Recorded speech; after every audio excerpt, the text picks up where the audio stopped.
first is that GB News and Talk, who had always had me on virtually non-stop, have both gone cold on me. Now, that's been quite interesting to me that they would do that. A major censorship row is developing after it was revealed that GB News and Talk TV have added Ben Habib to its famous list of banned contributors, meaning he joins Tommy Robinson and Rupert Lowe as persona non grata on the so-called free speech broadcaster. I knew this was going on for some time, but Advance UK have just gone public on this, writing GB News and Talk TV may have gone cold, but the podcast circuit is red hot. They can keep me off their TV studios, but they can't keep me out of the fight. You can't silence a message when the people are listening. And interestingly, Ben Habib actually spoke about this ban for the first time on a podcast outside of the mainstream media, hosted by the brilliant Paul Thorpe. Watch. Big news, Outspoken is now available as a podcast too. So please do subscribe wherever you get yours, Spotify, Apple Podcasts, and make sure you rate and review. I'll take 5 stars, if you may. How are you finding your newfound fame, if you like, and popularity? Have you sort of noticed a difference in the way people are recognising you and speaking with you? Well, a couple of things, 3 things have happened, I think, in my personal life. The first is that GB News and Talk, who had always had me on virtually non-stop, have both gone cold on me. Now, that's been quite interesting to me that they would do that, which suggests to me there are other forces in play of which I was not previously aware. The second thing is I am just all over podcasts, such as yourself and others. And that seems to be winning the day, Talk and GB News. I think the podcast circuit and committed podcasters and presenters like yourself are really getting me in there. Indeed, and the thing is the media is changing, but this is still disgusting. Shame on GB News. What is it? What is it? Well, I can tell you, I was one of their launch presenters. Unfortunately, it has morphed from being a free speech broadcaster to effectively an organ of the establishment, the centre-right establishment controlled by Paul Marshall and Legatum Institute, 2 billionaires. Richard Taylor posted on this.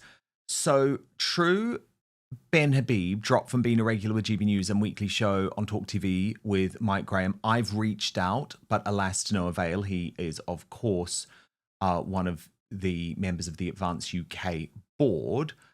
And he also said, we won't forget, neither will those that gather on the 13th of September. What was interesting too is that Dawn by British directly challenged Michelle Dewberry on this, writing, Michelle Dubes used to have Ben Habib on regularly. Surely she has some say over her guests. Do you, Michelle? And again, I thought I would step in to help on this because I do think it is a great weakness of a presenter like Michelle Dewberry not to stand up for her guests, but she wants the money. And unfortunately, there are a whole load of things that Michelle Dewberry just knows she cannot talk about on air, including her support of Tommy Robinson. Now, you might think that is me in some way digging out Michelle Dewberry. It is not, but I am being honest because unfortunately, there is a huge amount of control going on within that broadcaster. So to my superstar panel, Neil and Christine Hamilton, both regulars on GB News, although not so much these days, certainly not in my days when you were regulars. But Christine Hamilton, I'm sorry, this is just anti-democratic. The fact that Ben Habib and Rupert Lowe, 2 absolute stars of the station, favourites on the station. I can tell you they were 2 of the most popular guests the station ever had on because I used to get all of the viewer feedback in. The moment they jumped ship from Reform UK, and in the case of Rupert Lowe, it was hardly his fault, was he? He was forced out with this sick police investigation for which he was cleared. Ben Habib was a little bit more graceful in his exit, but Nigel Farage said some horrible things about him. As soon as they leave Reform UK, they're effectively dropped from GB News. This is anti-democratic. Of course it is. I mean, what Reform do is up to them, and we have experience of Farage and the way he behaves. The way he treated Rupert Lowe and Ben Habib is exactly the same way he treated Neil many, many years ago. He can't bear the slightest bit of what you might call competition. So that was fairly inevitable that Rupert Lowe was going to have to go. But for GB News to do it, I don't understand it, because they're supposed to be the bastions of free speech. And when I heard that we were going to be discussing this, because I've been doing other things like having eye operations and stuff, I thought, I'm behind the times. I didn't realize that Ben had been. So I texted him. I said, Ben, what's this all about?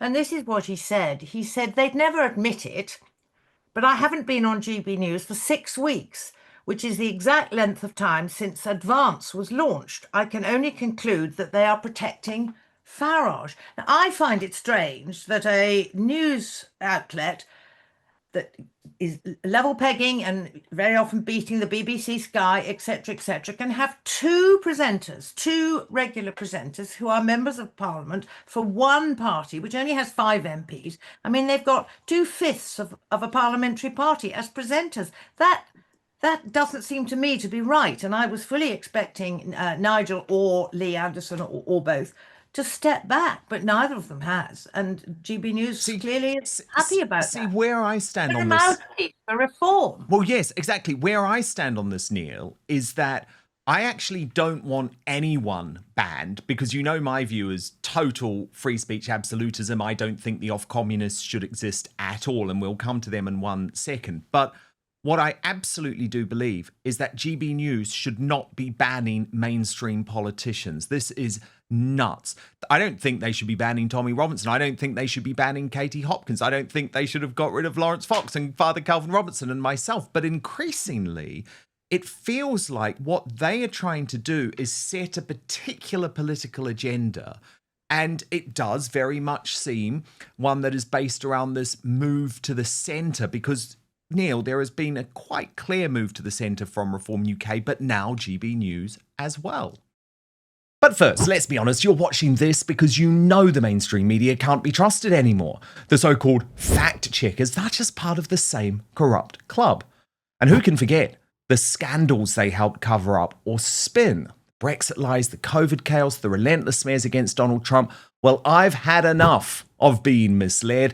That's why I've turned to Ground News, today's sponsor.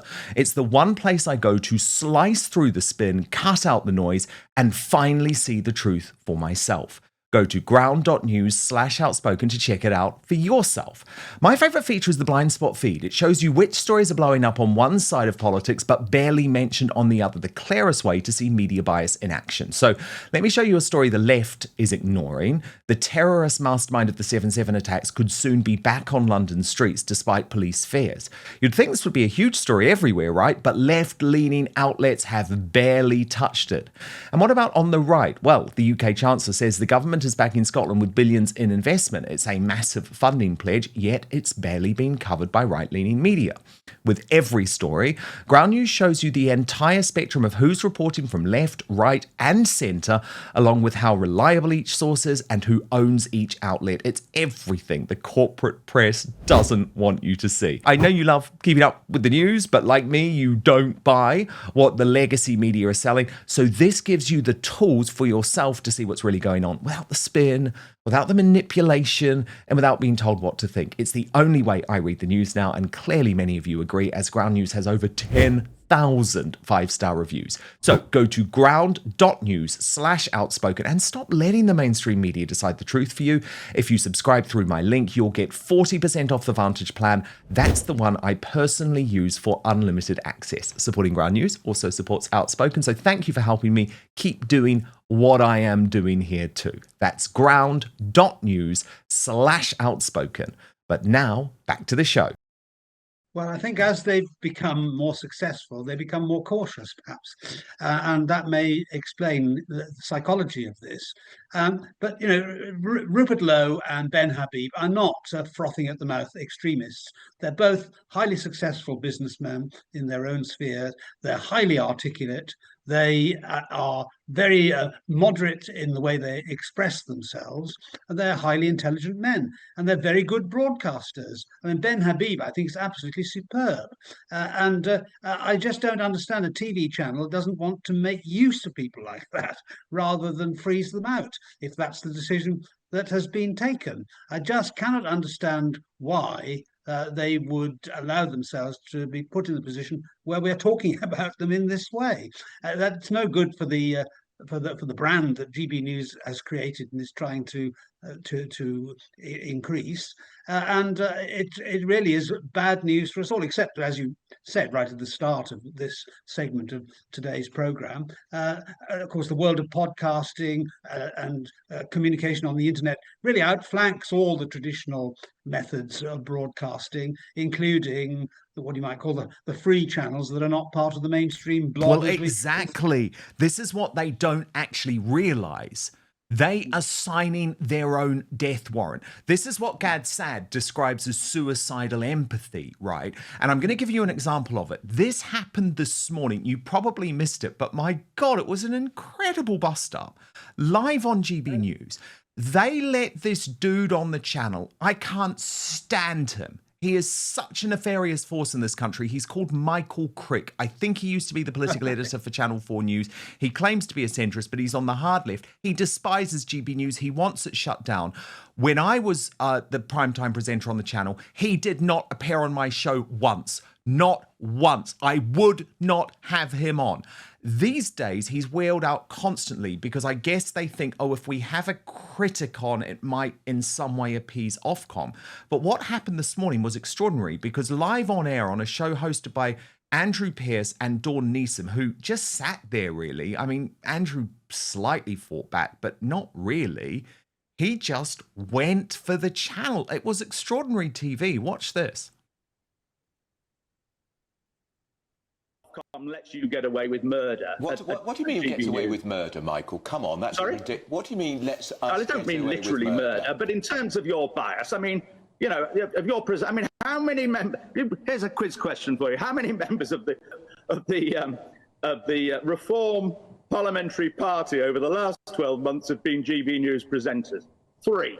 Which other party has half of its presenters on GB News? Well, hang on. How many of your presenters? Well, let's answer the question, Michael. Michael, we've got Miriam Cates on this channel. She's a former Tory MP. We've got Jacob Rees-Mogg on this channel. He's a former Tory MP. Right of centre. Right of centre. Gloria De Piero. There's not many left-wingers left on your channel. Hang on, Michael. Ofcom should have cracked down on this. Hang on, Michael. Gloria De Piero is a presenter here. She's a former Labour MP. We are a broad church. Well, that's I would say people listening to you can list about 20 right-wing presenters and there may be 1 or 2 left-wing presenters, and you often get debates a bit like this one, where there's 2 of you against somebody expressing, well, I'm not even left of centre myself, I'm a centrist, but expressing an alternative view. Michael, I mean, there's often out there on programmes, I'm up against 3 people. You need someone holding your hand, Michael. And it's not fair. And you're a propaganda channel, not a news channel. Same as Talk. Well, that's not fair. Ofcom should have done something about this. But that's a different matter. We're not discussing that really. We're discussing. Well, I would push back on the fact we're propaganda. The BBC, I would say, is propaganda. I would say it's left of centre, and it churns out a left of centre bias all the time, which is why its viewing figures and listening figures are falling. Well, I mean, I just find it extraordinary. I mean, I guess, Christine, you could say, well, at least they're having that side of the argument on. But when you're banning Rupert Lowe, when you're banning Tommy Robinson, you're banning Ben Habib, but you're letting Michael Crick on all the time to behave like that, I just don't know what's going on. Well, I've no idea whether they let him on all the time. I don't watch enough. If they've got to have the lefties, it's Michael Crick to say he's centre. Dear heavens alive, we've known Michael for many, many years, and he certainly is not. They do have the lefties on. I can't think of it. They have Benjamin Butterworth on a lot, who I actually like Benjamin. And there's a Matthew Stadler. Matthew Stadler, yes. But they're all useful idiots for Ofcom. That's why they have them on. The off-communists insist upon it. I'm not against them having Michael Crick on per se, because they, as you say, they have to have balance. But to me, that whole debate just got out of hand. It was ridiculous. It was a shouting match. Well, I would have shut it down. What's interesting is when you actually start cancelling people, though, and I know this, and you two know all about this too, it just gives you more, I think, more verve. It gives you more get up and go. It gives you more desire, because if you're being cancelled, well, there must be a reason behind it. And I wanted to just show you the final part of this Ben Habib interview with Paul Thorpe, because I noticed a real change in the way that Ben was talking. It's very clear there is now a new fire in his belly, and he views Advance UK and this political movement now as his calling for life. Whereas in Reform UK, he was always sort of slightly on the sideline and he wasn't sure if this was really what he wanted to do. Well, my God, the cancellation has changed him. Watch this. The third thing that's taking place, which no one will be aware of, is that the burden of what I've taken on, the responsibility of it, weighs heavily on me. I think about it non-stop. And I know that I'm taking on something which it's going to get bigger and bigger. I can see that now. And there's going to be no calm moments. No I think, rest for the wicked. Of my life.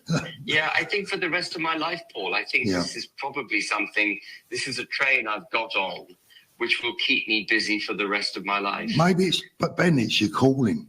You know, you've been given to us, I believe, as the man that can lead us to victory. I said that from the day I met you, and I've seen nothing since to change my mind. I think that you're a man on a mission. You are exactly what the nation needs. And I think there's no stopping us now. I really believe that.